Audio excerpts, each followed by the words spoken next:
In this video I'm going to show you how to make a bottle gift bag. Now this is made to fit kind of an average size of a wine bottle. If you wanted to make it larger, then you can increase the sizes by making it taller and making the fabric pieces wider as well. So it's nice and sturdy with a nice thick handle. It's padded. I've actually used a thermal wadding so it'll keep my cool things cool and my warm things warm.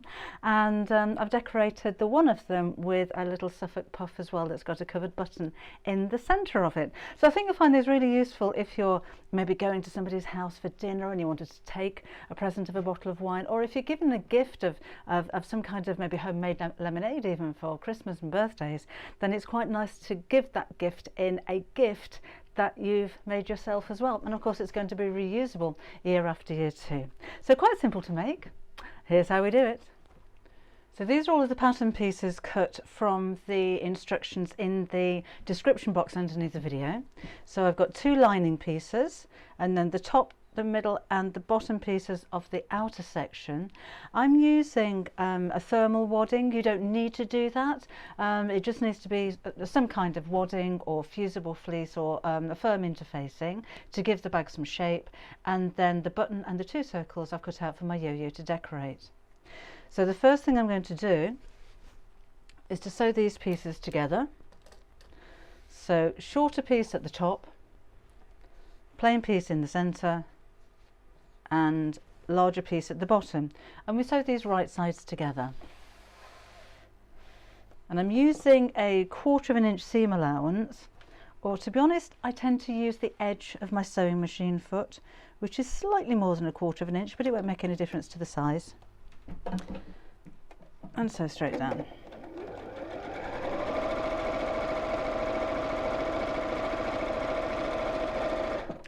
So again, just make sure I've got the pieces the right way around, and if you're using a directional fabric, that they're the right way up. This one isn't directional, so it doesn't really matter whether it's upside down or not.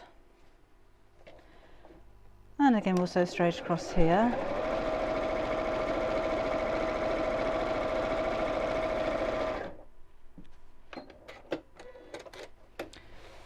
And then we'll repeat with the second side. And we'll just give these a quick press. Not worried which direction the fabric's going in, just wherever it feels as though it wants to. And these should now be the same size as your lining pieces. So you can double check that at this point. If they're not exactly the same size, then you can always trim one or the other down very slightly to make sure that they are. And then these I'm going to place over my wadding. I'm going to use a little bit of 505 spray just to hold those in place. Okay, so move the machine out of the way and just spray on the back. The wadding will be sewn into the seam, so don't worry if you don't have any basting spray like this, but it does come in quite useful for holding fabrics to wadding, and it does disappear after a while, so you don't have to worry about it washing out or worry about using your sewing machine when you sew through it, because that's exactly what the spray has been designed to do. So mine's an Odif 505 spray, and there are other brands on the marketplace that you could try as well. So let's just line this up to the edge. I have got a little bit of my selvage showing through there, which wasn't deliberate, but I'm not concerned because that's going to disappear inside the seam allowance. And let's just stretch this out and cut.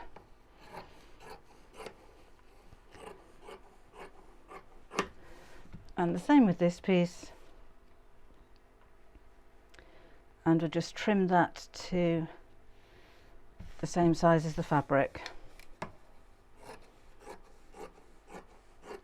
And again, if you've got maybe an 8-20 wadding, if you're a quilter, if you have a fusible fleece, that would work very well, or an interfacing. But if you don't have some kind of wadding or batting inside the bag, then it will be rather floppy. It won't have the same kind of effect.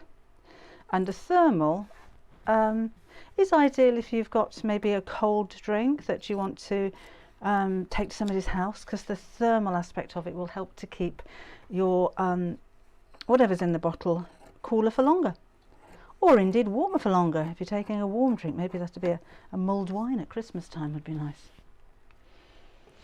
Now I'm going to draw diagonal lines across here at a 45-degree angle, and we're going to quilt both sides of it. I think it looks nice. So let's find my 45-degree line, and I'm just going to start in the center and mark. I'm using a heat erasable pen, and I'm making my lines 2 inches apart. If you're using heat erasable, these aren't designed for fabric, so do make sure you do a little test first of all to make sure that they're not going to take the color out of your fabric. That's fine if you're very accurate with your stitching and you can stitch straight over the top of the stitch line, but we don't really want white lines left behind. So otherwise you could use an air or a water erasable pen, but don't iron over those marks because they do become permanent. A chalk pencil would work, or indeed a hera marker if you have one of those. So again, I'm turning my ruler over and going in the opposite direction just to make that checkered effect.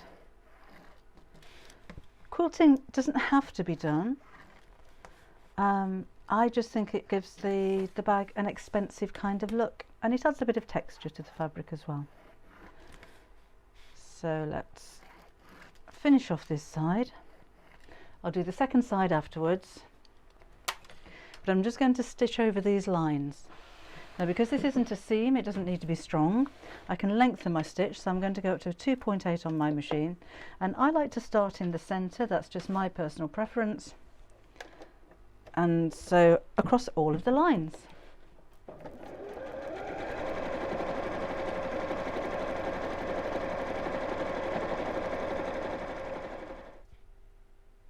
So there's the 2 pieces now quilted, and I've used the iron to take away my heat erasable pen. Then we're going to take the lining pieces, and with both pieces together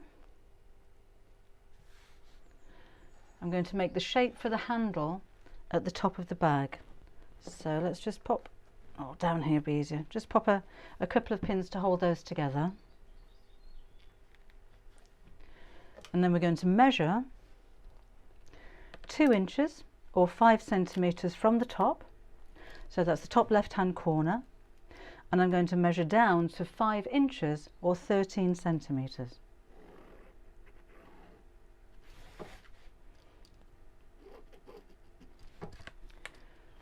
And then in the corner here I'm just going to make a curve. You don't need to use a template for this, just round it off quite nicely like so. And then we'll fold this in half. Actually those are in the way. We'll put them at the sides instead. So fold this in half like so. And I'm going to cut through all layers along that line.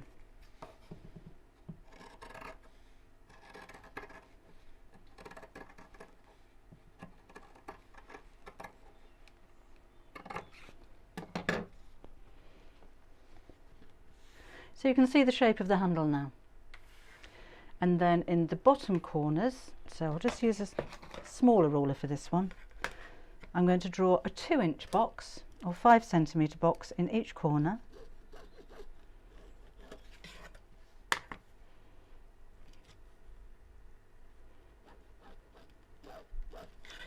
And then we'll cut those shapes out as well, and that's what's going to make the bottom of the bag nice and square.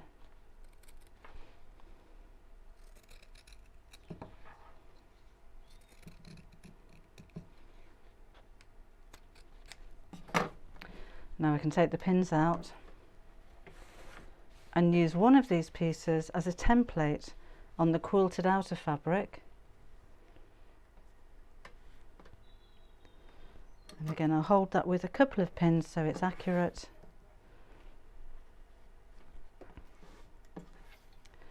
And then I'll cut out these same shapes and repeat on the opposite side as well.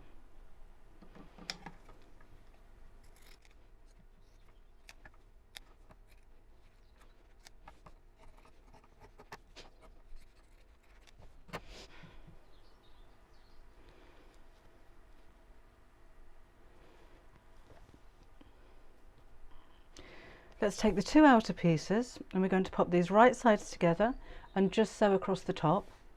And if your lining pieces do have a right and wrong side, we'll do the same with those two pieces and just sew across here.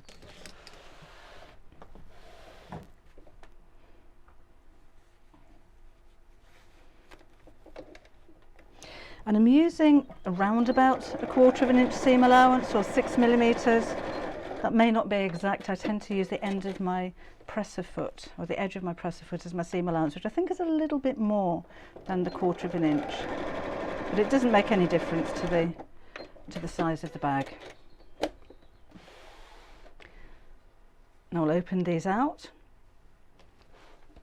and excuse me, right sides together. We're going to sew around the curved edges here. So I will pop a pin just in the centre so that the seams line up. Let's match these edges.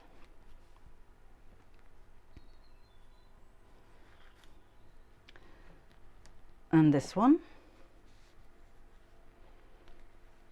And again, just around the curved sections.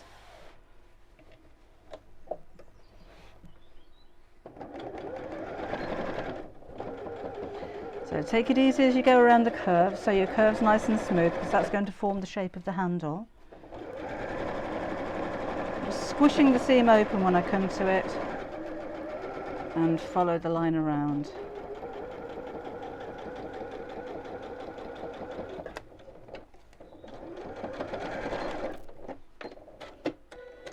And then repeat on the second side.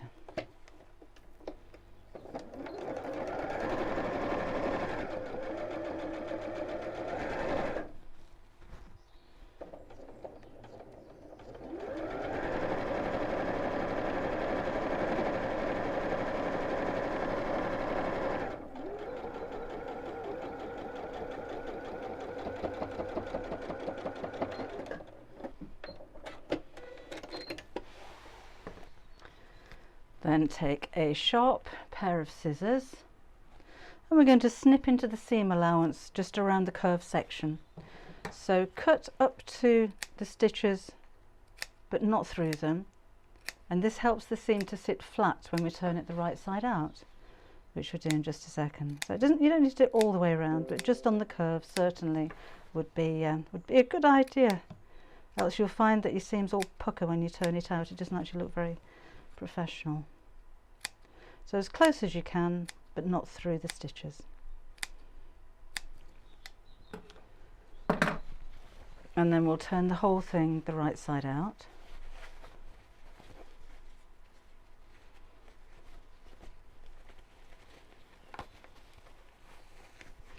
Bit of a fiddle because you've got the wadding in there, so it's quite thick and bulky, but it will come through.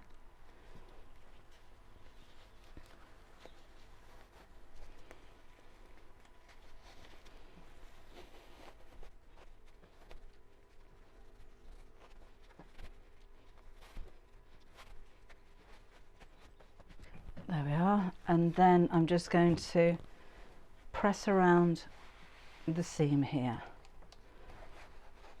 So get the seam right on the edge. Give it a good old press. If your fabric's very wrinkly or it wants to fight back, you can always use a little bit of your best press spray or some spray starch, or dampen it a little bit. It may help. And this is going to be top stitched as well, so that will hold the seam in place and make it look nice as well.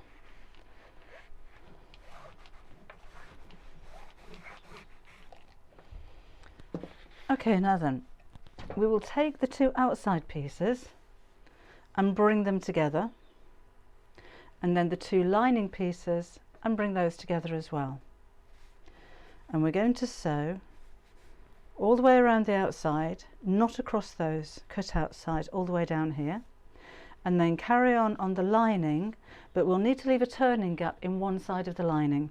So up to here, across there, and back down there again. And I'm just matching the seam at the side here as I start to sew. You can put a few pins in there if you prefer to hold it in place, but it's quite simple to just kind of line up the edges of your fabric as you're sewing.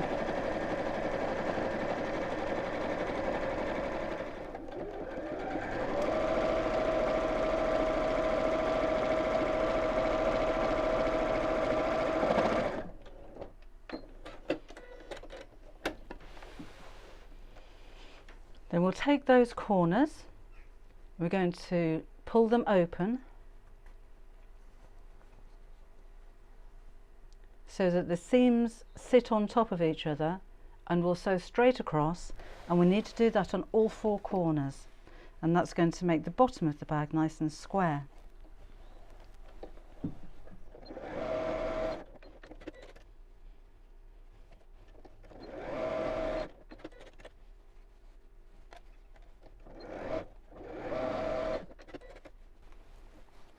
And just to point out, in the bottom, certainly on the thicker fabric, I'm not pressing the seams open, I'm pushing them in opposite directions like so, and that's going to cut down on the bulk a little bit, and try and make sure that the seam across the bottom is facing in the same way as the side that you've just sewn. And again, we'll just sew straight across. If you wanted to pop pins in, that's fine.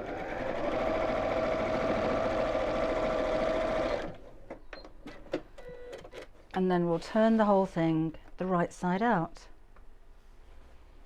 So there's my turning gap in the lining. There's the handle. And let's just pull the whole thing through.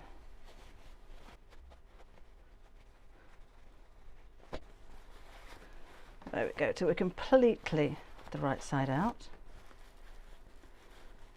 That's a nice square base. Same on the lining. Let's just move the handle out of the way as we're doing this. And then there's my opening, so I'm just going to sew that close up with the sewing machine. Normally I would change the thread for the same colour so it doesn't stand out, particularly if this is going to be for a gift, or if you really wanted that to be an invisible seam, then hand sew it with a ladder stitch. I don't think that's particularly important on a project like this, to be honest. Right. And then we'll push the lining inside the bag like so. Just got a stray thread there which needs to be snipped away.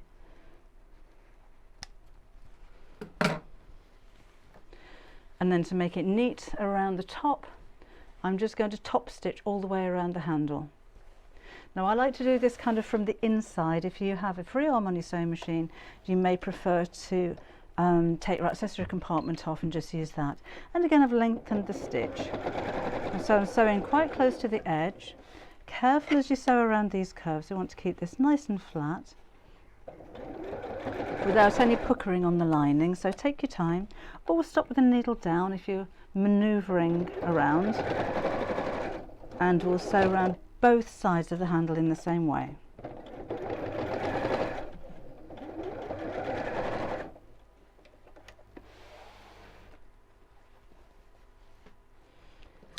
Let's just snip away these threads.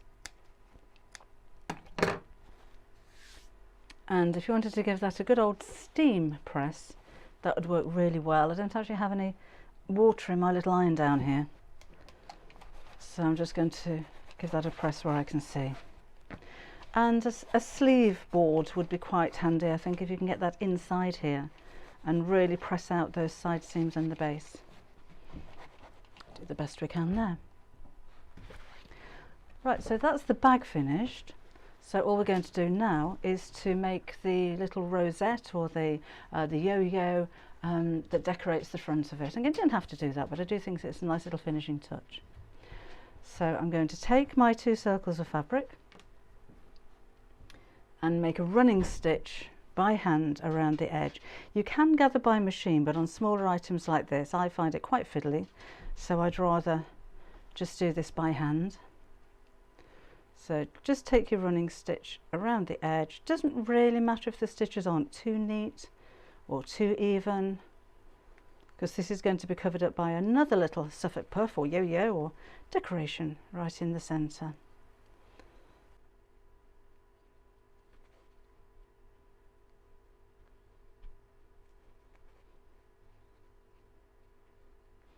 And when we come back to the beginning, before you knot off the thread, pull the thread tight so it all gathers up in the centre. So arrange this so that it forms a nice little circle. And then tie a knot. No need to worry about the raw edges on the centre here, because we are going to cover those over with the next little decoration. So I'm just knotting off my thread here.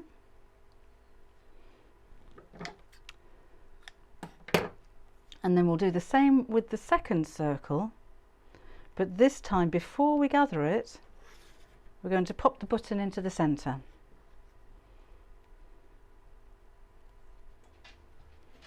And then you can either hand sew or use some glue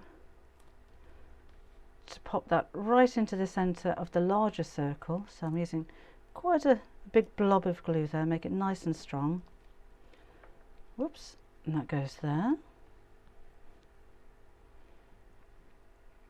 And then when that's dry, in turn, we can glue this to the front of the bottle bag. Now again, if you prefer to hand sew that on, that's absolutely fine. I don't mind using glue on projects like this because it's unlikely that this is ever going to go into the washing machine. And what I love about bags like this is that you can use them over and over again. So if this is going to be a gift, or even if you're going around to somebody's house for dinner and you want to take a bottle of wine or something with you, they're not going to throw this away. This will be used again when they go to somebody's house and want to take a gift of a bottle of either wine or a cordial or whatever it is that you're taking with you. So I hope you enjoyed the tutorial, and I hope you enjoy making yours. Thanks for watching. I'll see you again soon.